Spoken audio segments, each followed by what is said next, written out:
Hello, everybody. Thank you all so much for attending. My name is Michael Walsh. I'm the Assistant Curator and Archivist in the Moving Image Department at the Walker. And it is with great pleasure I welcome you to Expanding the Frame, live with conversation with three incredibly distinguished artists that we'll speak to shortly and I'll introduce shortly. In the meantime, I'll just give you a brief synopsis of the program this year, Expanding the Frame, and I'll read through the program, just the titles of the artists who are unable to be with us. So this year's virtual Expanding the Frame presents groundbreaking experimental films from the past decade that explore modes of performance in film, as well as the dynamic relationships between artist as performer and performer in camera. Variously playful, pointed, and poignant, the month-long program highlights work that is expanding the boundaries of performance and film. And Expanding the Frame Part 1 is currently available and is live and is available until the end of day or midnight or on February 15th. And the artists, unfortunately, Jatovia Gary, we were only able to play 1 week of her, but her incredible film, the Giverny document, was presented. But in the other works that are available until the 15th are The Violence of a Civilization Without Secrets by Adam and Zach Khalil, Traveling Shoes by Kevin Jerome Everson, My Twilight Zone Thing by Sandra Perry, Which is Which by Marie Lausier, Looking Good, Feeling Good by Stanya Khan, and The Sausage by Hilary Harp and Susie Silver. And the program Expanding the Frame Part 2 will go live on February 16th and play through March 2nd. And our distinguished guests, Colleen Smith, James Keenitz Wilkins, and Rini Jan Kagi will be presenting their work in Part 2, as well as Nazli Dinsel, Instructions on How to Make a Film, and Alteris by Colectivo Los Ingravitos. Colleen Smith is an interdisciplinary artist whose work reflects upon the everyday possibilities of the imagination, operating in multiple materials and arenas. Colleen roots her work within the discourse of mid-20th century experimental film, drawing from structuralism, third world cinema, and science fiction. She makes things that deploy the tactics of these disciplines. Her films, objects, and installations have been featured in group exhibitions at the Studio Museum of Harlem, Houston Contemporary Art Museum, Yerba Buena Center for the Art, and the New Museum in New York. She has had solo shows for her films and installations at the Kitchen, MCA Chicago, Three Wall Chicago, and at the Whitney in New York, where her solo show, Mutualities, just ended. Woohoo! She was born in Riverside, California, and grew up in Sacramento. She earned a BA in Creative Arts from the San Francisco State University and an MFA from the University of California, Los Angeles School of Theater, Film, and Television. And she is joining us from Southern California. Welcome, Colleen. James M. Keenitz Wilkins is an artist based in Brooklyn, New York. His work has screened at the New York Film Festival, Toronto Film Festival, Locarno Film Festival, Rotterdam, Berlin, and many, many more. In 2016, he was awarded the Kazuko Trust Award from the Film Society of Lincoln Center. In 2017, he was included in the Whitney Biennial. A retrospective of his work was showcased at RIDM in Montreal. He has had solo exhibitions at Gasworks in London, the Spike Island in Bristol, UK, just to name a few. He is a graduate of the Cooper Union School of Art in New York and is an assistant professor of screen studies at Eugene Lang at the New School. And James is joining us from his studio in Bushwick, New York. Welcome, James. Thank you. And Rini Jan Kagi is a moving image artist working across experimental, ethnographic, narrative, and essay forms of cinema. Her films and videos often reflect the rural American, Guatemalan, Afro-Caribbean, and Korean cultures that are emblematic of her psychic identity. As a young child, Rini lived in the rural province of Santa Rosa, Guatemala during its Civil War. She was later raised in Central Valley, California by her Guatemalan American father and a farmer and cattle herder who also worked in the US prison system. Her work has been exhibited at Red Cat Gallery, Minneapolis-St. Paul International Film Festival, Philadelphia Museum of Art, Center for Contemporary Arts, Glasgow, and other venues. A first-generation college and graduate student, Rini studied at UC Berkeley and Temple University. And Rini is joining us from the very cold Minneapolis, Minnesota. Welcome, Rini. Thank you all really so much for taking the time to join us tonight. And because your works will be showing next week, I think it'd be best to probably show a clip of each of your work and just ask a brief question. Crow Requiem by Colleen Smith, it's from 2015. The clip is approximately 2 minutes, but the length of her entire film is 11 minutes, made in 2015.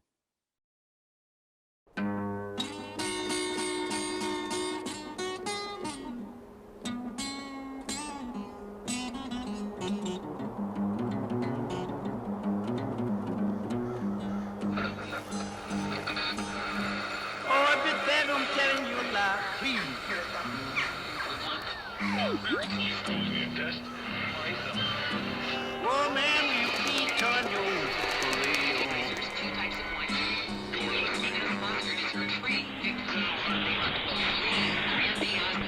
yeah, that you think won't like telling you lies. Oh man, will you preach on your radio? We have very low visibility this morning. That's right, there's a dense fog advisory in effect. The vortex radar showing overnight tonight, still chilly and a little damp. We've got the patchy fog, and in some places that fog has been kind of dense. So clouds, we'll call it mist. Misty, foggy night, freezing fog advisory, and police are already reporting Really foggy morning. It's dangerous out there. dense fog advisory right now. Visibility is very...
Probably the first, the most powerful introduction. I just love it's played from the beginning. That is the very head of your film.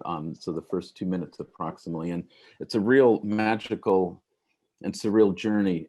With Crow Requiem, it's also very much a narrative. It's a history or a timeline in which you reference significant historical events, including the Underground Railroad, the colonization of Texas, the history of the American prison system, the history of electrocution, and the history of photography. So it's very well jam-packed but perfectly presented in 11 minutes. If it's easy enough, can you just tell us how you came up with the idea for the film, Colleen? It was circuitous in the sense that I was on a residency, one of those residencies where you're supposed to make something in the time that you have. And I'm in Syracuse, New York, in the dead of winter. And I believe Tamir Rice had been killed. There were a lot of Black Lives Matter protests going on. And I was like away from my friends or people I might be protesting with or mourning with or whatever, and stumbled on this beautiful stereoscopic image of this nest of crows. And Syracuse is full of crows, they would wake me up at 5 in the morning every morning. And I'd never really had like an urban engagement with wildlife like these crows. I started asking people about them. Everybody hates them. People are like, well, you can just shoot them if they're in your backyard. And there's like a really casual kind of disregard for them that seemed to sync up with Black lives and their disposability with regard to society. And so, Syracuse being the home of the stereoscopic photograph finding that crow's nest, somehow all of this congealed in my mind, or became a conglomerate of something to talk about. And then all the people I were meeting, someone took me to the prison in this town, maybe an hour drive away, that I then learned that the crows in the morning would come to Syracuse, and then in the evening would fly to Albany. So there was this like physical link with the bird, following the birds from this town, that town having this prison built on the site of a Cayuga Indian village, the first electrocution in America, or the invention of the electric chair on this site. Also, just a couple of miles away from the last home that where Harriet Tubman lived, in a museum there for her. And this sort of like amazing, really venerable presence of the Underground Railroad, which is everywhere there. And this was just all so confusing to me. That's just a really Wow. long answer, sorry. No, This- that's brilliant. And I mean, it's, so you showed up at the residency without, maybe having some idea, but it was really informed once you arrived.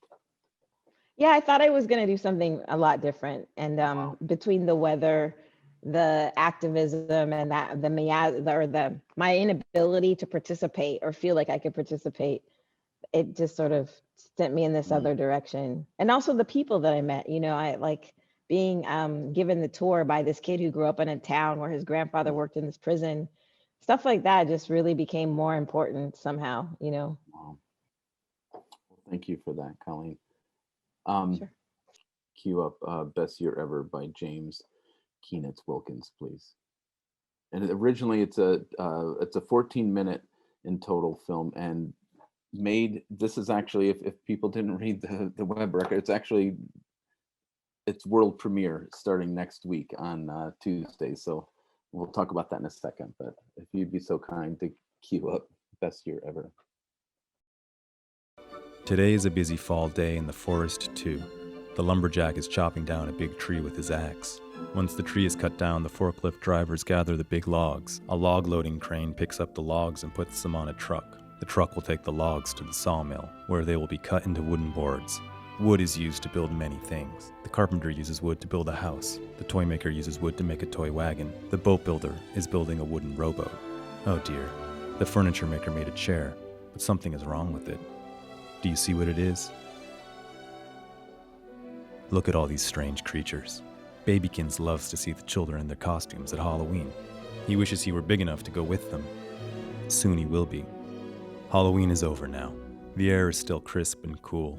Father Pig takes some of the piglets to a farm stand where they buy good things from the harvest.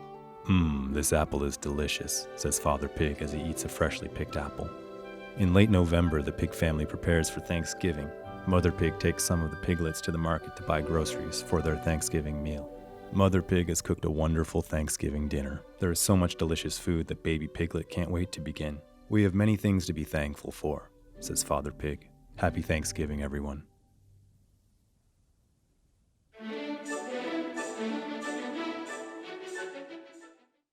Wow. Thank you, James, for that. The best year. Well, first, I want to thank you for allowing us to premiere your film. That's really quite an thanks for honor. having So me. thank you. The best year ever. You are the narrator, and you're reading from the classic children's book, The Best Storybook Ever by Richard Scarry. And the tone is jolly. It's like a father reading to his child type of experience, feeling. And the performative aspect of your film, I feel, lies purely in your ability to read the story with such perfection and tone. And it sounds simple yet, but that's extremely difficult. And so just a real simple question. And did you get training in reading? Like, how you have such great talent with your voice? Oh, well, thank you. Training, I don't know. No official Wow. training. I mean, I have been working on sort of narration driven projects for the last few years. And I guess dating back to maybe 2016 when I made a movie called Indefinite Pitch, which was the first time I sort of used myself as performer. I'm not really that into performing, but I sort of was thinking a lot at the time, and always do, about just sort of using what's available to me. and realizing that I like to speak, and I have a voice that I like to play with, I suppose. And it's always there. And that led down this sort of path of making these narration-driven projects that kind of started to weave a little bit into, I suppose, this realm of maybe docufiction. I guess I really don't like that term, but I think, for lack of a better word, the use of myself then kind of implicating myself. Best Year Ever is I'm totally fine with the word simple. It is, I think, deceptively simple. It's a juxtaposition of two sort of complete texts, I guess, in a sense, an actual text, this storybook, and then the entire duration of Claude Debussy's Petite Suite, which is a suite in 4 parts that seem to sync up perfectly to a moderately tempoed reading of this storybook. And yeah, I can get into all of that, but and the meaning of all of that, there's a lot to get into, I think. But more to your question, part of the reason I was even experiencing this is because I do actually like read to small children a lot. Just that's the way my life is at the moment. And I think that there is because I have a kid, not because I am generously just reading to random small children. And I was noticing certain phenomenon happening when engaging in this again and again and again. And it sort of mirrored this aspect of my practice, I suppose. And so I was, looking back on this past year, sort of to spring off what Colleen was saying about going to a residency and kind of having to make something different. I felt that this past year has been a sort of mandatory year-long residency for everybody. So the work came out of that. That's great. Thank you, James. And I do have a question later about the simple quality that I stated that I would love to hear more about. But thank you for your answer. And if you'd be so kind to cue up Rini's film, Ordinal, Southwest, Northwest, please. And that's a 41-minute film in its original length. And this is a 3-minute clip.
Fever all through the night. Influenza. Influence. I once heard that word, influenza, had 2 possible etymologies. The first is the more accepted one, where in an alchemical cosmology, the stars influence our bodies through an invisible cosmic fluid. Evil stars engorge our bodies with their sickness.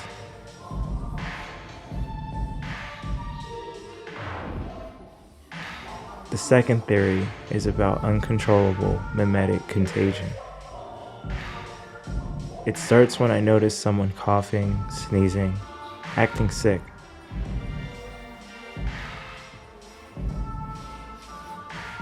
The disease influences my body to copy the cough and mime the symptoms of the sickness that I see. Then others repeat this process, and it cascades into a mimetic epidemic. Have you ever caught a dance fever? An infectious move? I sometimes wonder about the difference between choreography and freestyle. If choreography is influence imposed upon you by outside bodies, like stars or other humans, what is freestyle?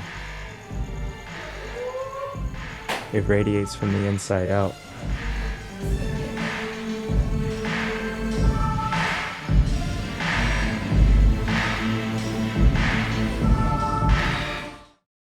Out of the three guests tonight, like your film has the more traditional aspects of performance in the show, and it's primarily just through absolutely incredible acting, with your lead especially. And I'm just wondering if you could talk about how you found your lead and your actor, and if that gentleman had any prior experience before your film. Yeah, so Josiah Iham is just I love him so much. And in fact, we were just in touch yesterday along with some of the other dancers, Aya Rock and Deshaun Hall, who are in that scene. And they just sent me the most loving, like lovely, lovely voice messages yesterday, which I wish I could share with you all. But all, as far as Josiah is concerned, obviously they're playing themselves. There's actually one person in that scene who's not playing himself, and that's Josh Johnson, who is actually sort of a professional dancer and performer in the art world. But everybody else is a group of friends that we knew from Cal State Bakersfield, because we were making this film in Bakersfield. And Josiah happened to be in one of the art classes that one of our friends was teaching. And so we got to know him. He said that he would do, so he hadn't done any acting before. And in other parts of the film, for those of you who, haven't been able to see the film or didn't get to see the clip, it's sort of a doc fiction. So he plays himself, but he has scripted lines in certain scenes that look extremely narrative. And in other scenes, he's just doing his thing. And, he's playing himself as a Cal State Bakersfield student who is, taking classes. He's also he's the mascot of the basketball team as well in real life. So he dances in this like Roadrunner costume, which is amazing. And then we have a scene where he's in a classroom, and it was totally scripted, but they were real Cal State Bakersfield students, and it was scripted only because he wasn't actually in this class, but it's the class with the microbiologist who is studying valley fever, and she's a real professor there. She's a prominent microbiologist who's studying the fungal spore of the disease. And so we staged this scene where everybody's in this classroom and she's discussing. It was kind of a way of getting some exposition so that she herself could explain valley fever and how it works. And so he's in that scene. And then in this scene, Miljan Ruperto, who I made the film with, he's a visual artist in LA. He actually wrote that little bit of voiceover for Josiah to read.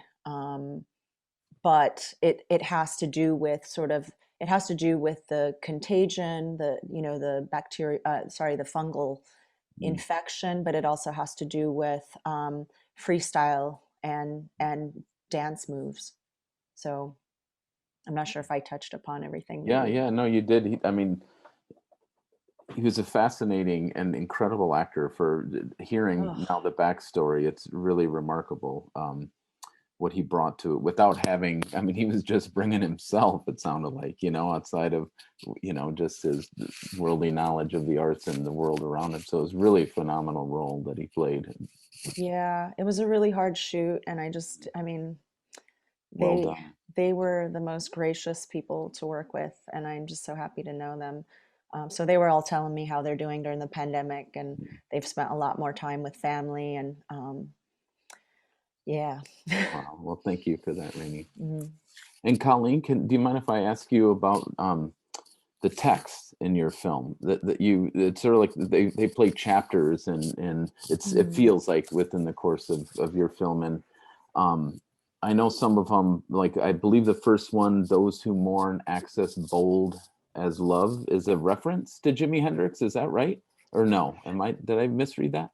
It is. It's also, all seven are, tinkered with them, but they are the sort of, I don't, what do you call it in music? The chapter titles to the Requiem composed by Brahms that you hear it intermittently in the piece. So it swings back and forth between this blues piece and the Brahms. And I stumbled on that, and it's like the first non-Catholic Requiem ever composed. So it's sort of like this modern document. And it just really struck me how I was really registering his grief in this. It was a very personal composition for Brahms. Also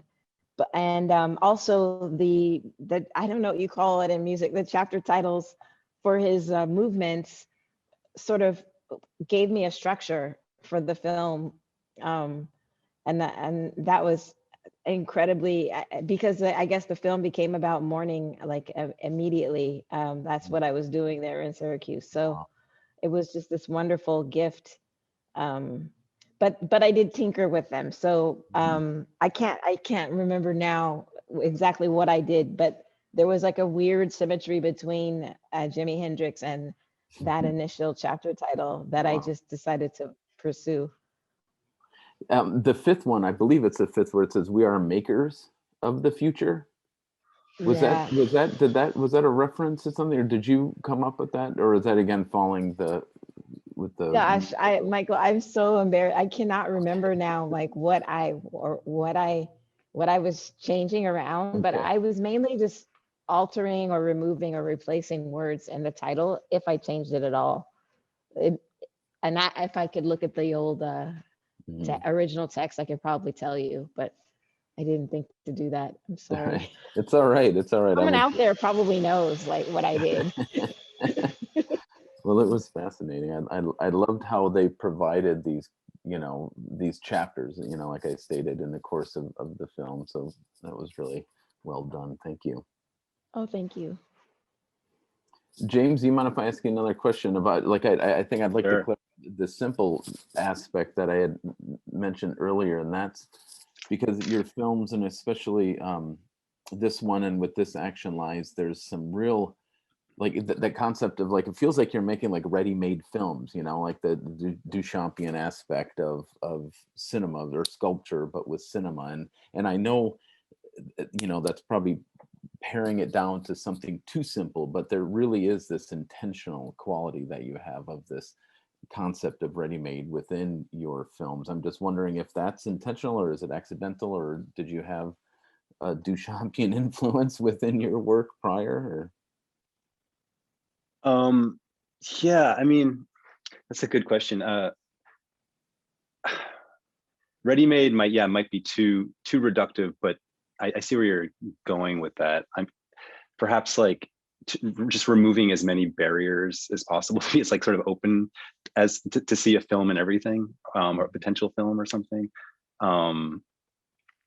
Yeah, I don't know. I feel like I'm always struggling with this sort of impulse, this constant, slightly obsessive impulse to make movies all the time, and that butts up against the sort of material restrictions. And yeah, I would say that the last 4 or 5 movies, maybe all my movies, I'm not sure, deal with that explicitly. That becomes its sort of subject matter, I guess. And it's been really fruitful for me to like sort of not shy away from just acknowledging that directly. Yeah, I mean, something about that Colleen said about like forgetting, you're saying you're sort of forgetting all the details in your work. I sort of feel like I make work so I can forget. I have a bad memory. So the work is the memory. It's like an external memory for me, and so it always becomes like a little.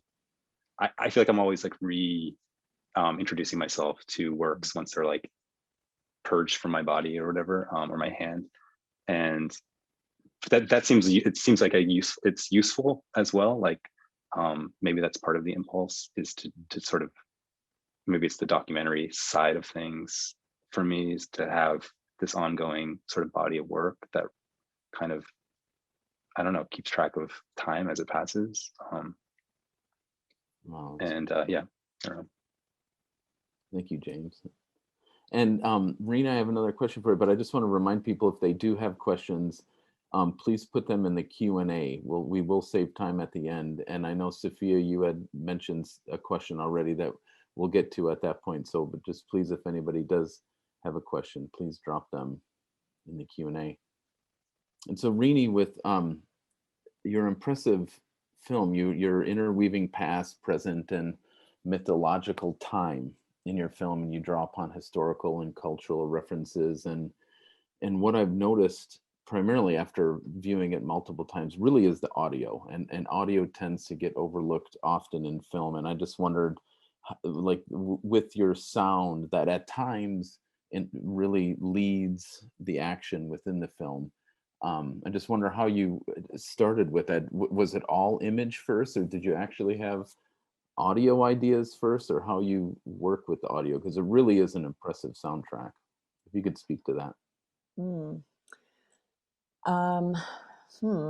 Can you talk about any specific part of the soundtrack that you're Well, thinking of? really just the segues. It's sort of, I mean, you know, there's the trick in cinema where you sort of like you bring in the audio before you see the image. You know, it's kind of an old school trick and tradition, and it's even just those simple segues, because you're weaving the documentary and experimental and narrative qualities. You don't really know what's going to be coming next. If it was a true narrative, you'd sort of, you know, if you hear a chair squeak, you'd see a person on a chair. But you're like with your clip with the dancing, with the freestyle scene, you didn't know that was going to be coming, but you were hearing it before. And then even with the drill going down, but there's just even this, when you have more of the experimental qualities of your film, is the soundscape within that. Did you record the audio accompanying the imagery, or did it come after and then you found a place for them together in the editing room? Or a lot of the stuff was, you know, like I was shooting the oil fields out in Bakersfield, and some of the agricultural fields and things like that. So I was shooting kind of separately.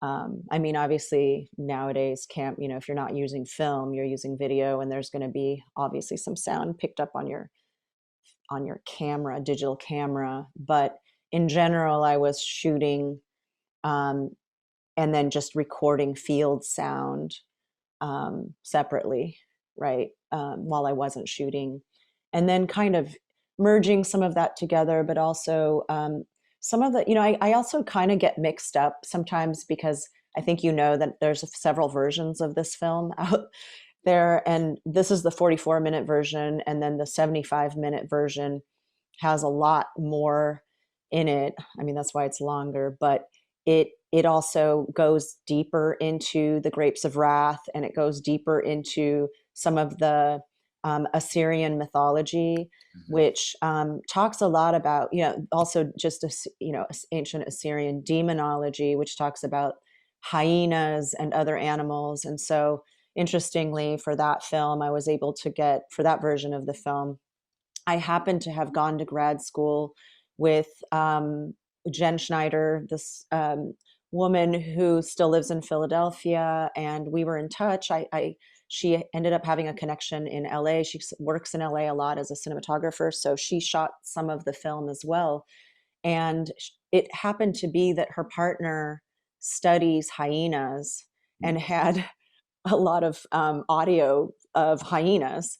And so this is something that I was going to look for anyway, but it was interesting that then I was able to borrow somebody else's field recordings, and it wasn't some sort of canned hyena sounds, but it was actual, he goes out in the field and studies hyenas. So it's like, but I mean, the stuff that you're talking about, I think is just really basic, like sound bridges and things like that. I honestly don't think that the soundtrack is, I think, really pretty basic, because it's sound design, and then there's really not a score, but there's sort of diegetic music in the film sometimes, which sometimes starts blending in with the sound design. But I don't think it's that special. Well, But I'm glad you like it. Yeah. I mean, sound is always super tough, and of course, like, you know, editing it together, it was really tough. So I'm glad that it came off as something that you attuned yourself to. Sorry about that. Loud motorcycle. But Colleen, if I could ask you a question. Thank you, Rainey, for that.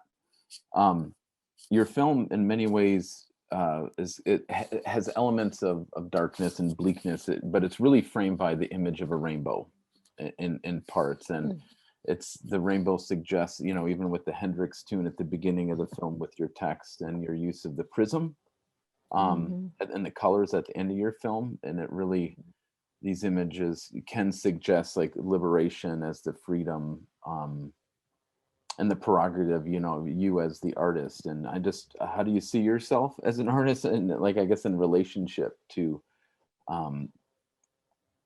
that? And I know you speak of futurism in your bio and in your work. If you have anything to say about that, I just really loved the idea of where color and rainbow was actually presented.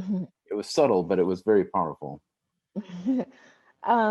Yeah, I think I was trying to get out of the enclosure of death, like this kind of predetermined structure that I felt like the crows were in, humans are in. And I think the prism was like, I think just a prop that I like stumbled on in a craft store or something, like giant fake diamonds that were sitting around in the place I was living, throwing rainbows around. And it made me think about this film that also I feel like is strangely like liberatory, Night of the Hunter, where you know, the little kids are running away from the serial killer, but they get away, you know. And so like I was there were a lot of weird things I was doing in that film, or that were kind of like even referencing the way images were structured in that movie. Because there's just like this insane foreboding. It's a movie about a man hunting children. Like, you know, that's what it's not fashionable to like make. It wasn't cool until recently to make films where kids were in jeopardy at all. You know what I mean? And so I was just thinking about that, like how they get away. There's like a path forward, even if that is like a kind of oblivion into outer space. There's also this thing with all Hubble imagery where they colorize it, and they always use really sort of like rainbow kaleidoscopic colors to colorize the galaxies that the scientists are photographing, and they will not discuss the way those decisions are made. Like, it's kind of like this secret enterprise about like, there's no meaning to the colors. There isn't like a bandwidth that they're following. It's purely aesthetic, which that fascinates me, you know, because it's sort of like this realm of science where that's really dependent on fiction, that's really kind of trying to escape its own restraints. So there was just a lot of that. I wouldn't call it escapism, but there was like this sort of like desire to not resolve or end with death, but to maybe think more about Harriet Tubman and how she did all that and then like died of old age, and and it happened there. You know what I mean? Yeah. Well, thank you, Colleen. Sure. James, if I can ask you just a quick question, like in your film, The Best Year Ever, you're conducting really like an editorial, like an analysis of our time, right? And the irony really is like many of us have had the worst year ever, right? And here you're pointing to this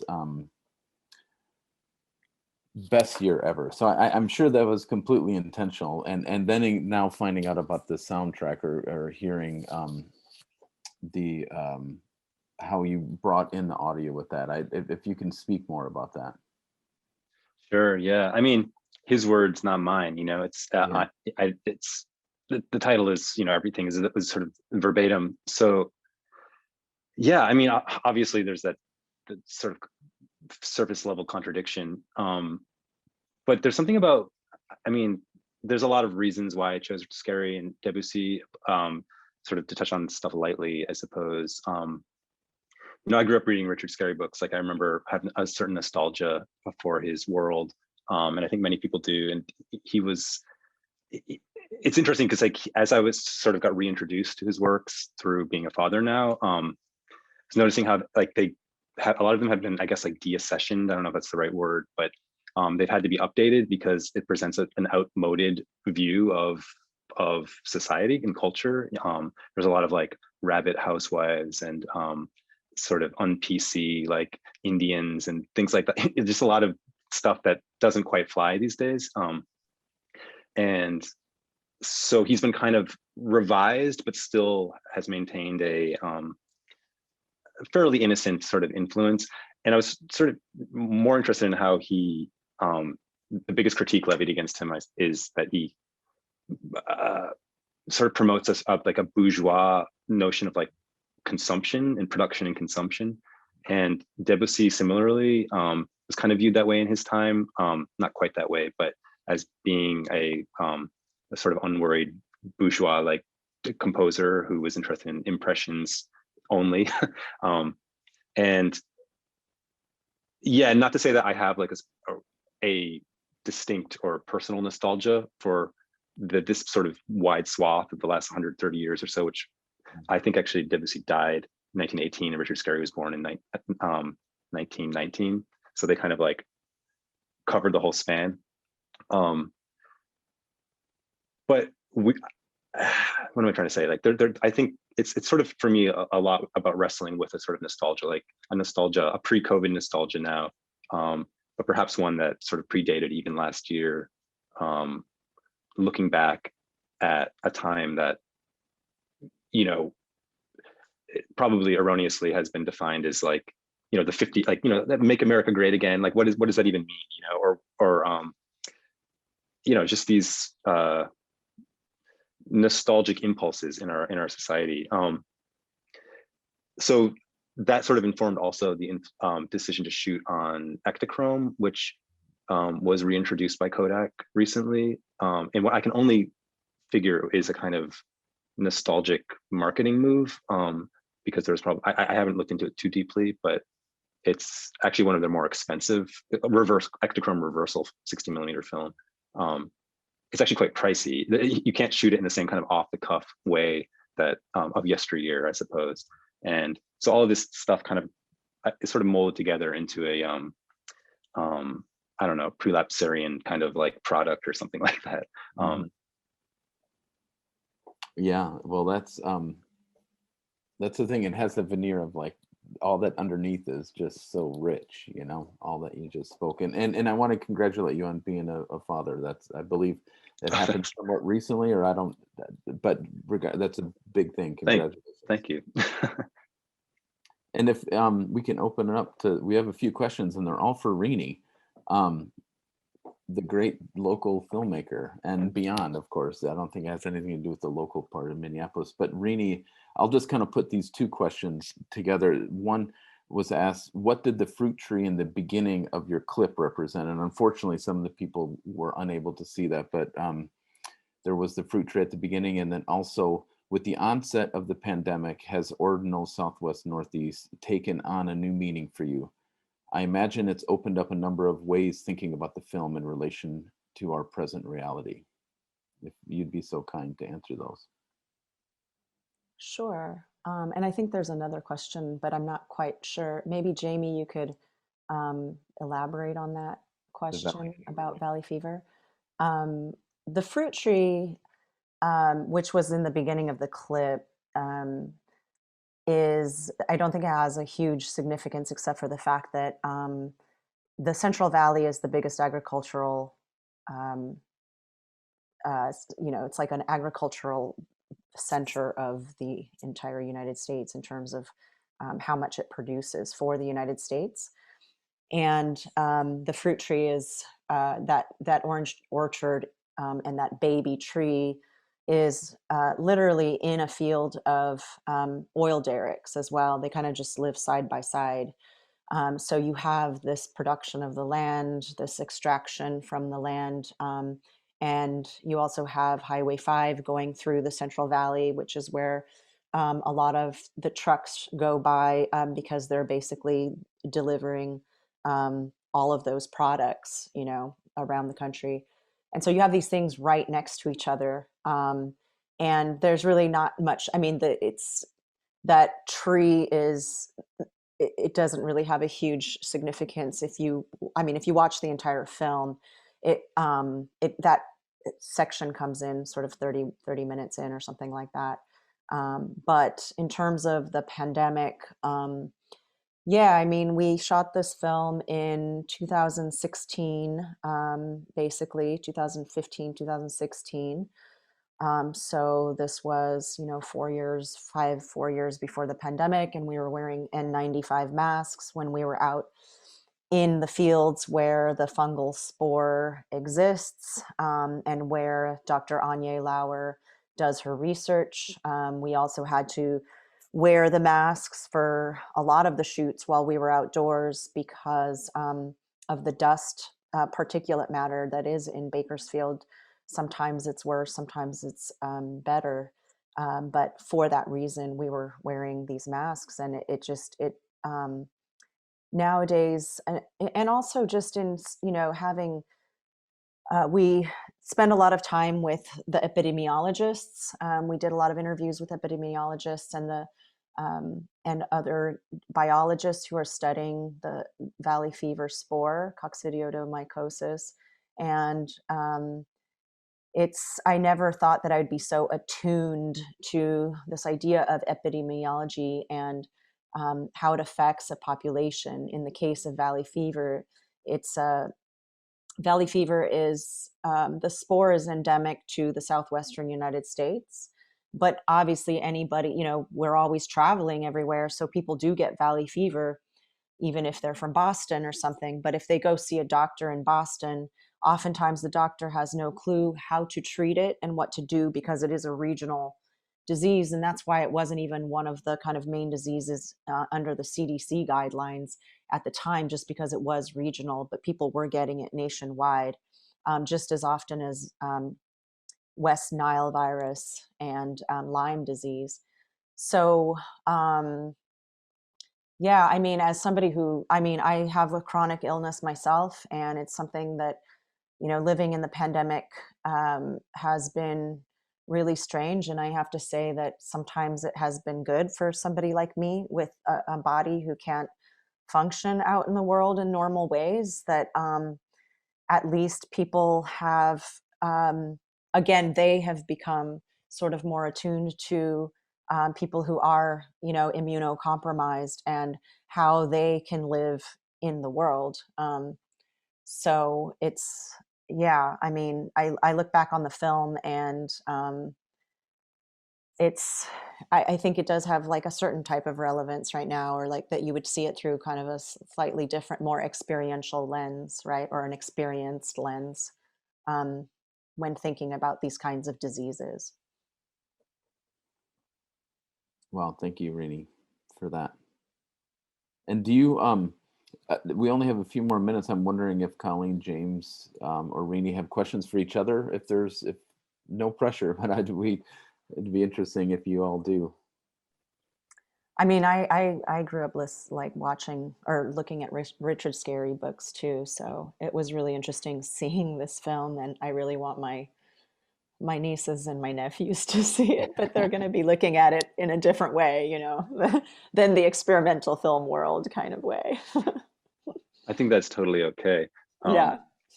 It was really refreshing to see, you know. What are you guys working on now? Sorry. Yeah, Rini? Go ahead. When I'm always tinkering, but figuring it out. I've been focusing on, you know, reading books to kids. Yeah, I'm working on a project that's about the Guatemalan Civil War. I've been researching for many years, and I lived there during that time. But it's also conjuring Mayan mythology, cosmology, and it's about cyclical time. And it's actually about circles. It's about the shape of the circle and how I've recognized that shape as very much a motif and very significant and iconic through these different geological ancient historical time periods that I've been researching in a Mayan lineage in Guatemala and the Yucatan, and I was supposed to be there last summer, but we didn't travel. So but I'm still working on it in different ways, and hopefully I'll get down there sometime and be able to see my family in Guatemala. I think Caroline just asked you a question, Yeah, Colleen, and it's about what you're working on. I'll read it if you don't mind. Colleen, it says, Colleen, the film we saw a clip of was made under really specific parameters. What are you working on right now, and what are the conditions you are working under currently, or what conditions have you given yourself?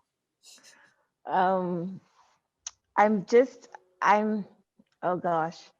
I'm doing a lot of research and reading, and I'm trying to learn about rocks and minerals and like geologic forms. I've always been interested in volcanoes, and now I'm interested in caves, and I'm sort of interested in like a different register of time, and like how I guess human activity kind of dissolves in the face of that. I guess that's all I can say about it right now. Colleen, we got to talk. My film has volcanoes and caves and cenotes in it and time circling around. Yeah, when you were talking, I was like, okay. Yeah. Let's chat soon. Well, I actually named my film El Cenote. And then just the other day I was on Mubi, and there's this film called Cenote. And I was like, what? That was made in 2019. And I had to watch it. It's different from my film, but it's so weird though when you see that, IMDb. Right. Use it wisely.